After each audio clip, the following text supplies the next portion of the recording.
Muling umarangkada ang Mobile Legends Bang Bang Professional League Philippines itong Biyernes ng hapon. Tampok dito ang rematch sa pagitan ng Season 12 Grand Finalists na AP Bren at Blacklist International. Ang detalye sa report ni Rafael Bandairel ng PTV Sports. Rise and shine, Rafael.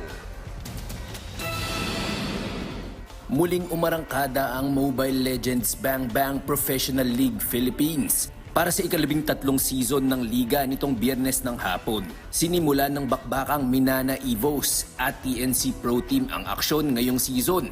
Magandang panimula ang sumalubong sa Minana nang talunin ang TNC sa dalawang magkasunod na laro.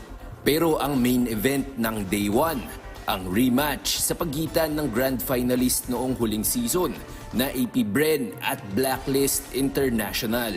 Angat na angat ang chemistry ng Bren sa Game 1 nang tapusin nila ang laro sa loob ng 16 minutes na may 12 kills to 5 at mahigit 7,000 gold lead.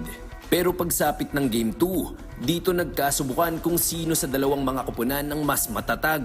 Hindi basta-basta nagpatinag ang Codebreakers. Dalawang magkasunod na Lord Steel ang ginawa ng Blacklist jungler na si Sensui upang unti-unting burahin ng abanteng itinaguyod ng Bren sa early game.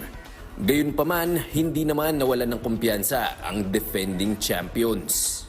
Nung ano po kasi, nung time na yun, di pa nakakuha yung Lord ano eh. Alam na namin yung mangyayari. Kaya, uy, baka Sensui, may gumagawa ng Lord yun. Kasi nangyari nga, yung ginawa, niremedyohan namin, ayun, di na siya nakaulit. Nakadalawa lang siya pero di na nakatatlo. Bren pa rin ang nangibabaw sa dulo dahil hindi napigilan ng Blacklist ang pagtulak nila sa base. Masaya naman si Bren head coach Francis Ducky Glindro sa ipinamalas na performance ng kanyang koponan. Actually, matagal ka na sinasabi ko sa team, during tournaments sa playoffs, mas gusto ko kalaban yung malakas na akin. Kasi at that point, malalaman mo nung mananalo ko for the entire team.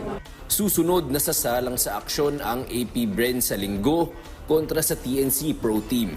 Rafael Bandairel para sa Pambansang TV sa Bagong Pilipinas.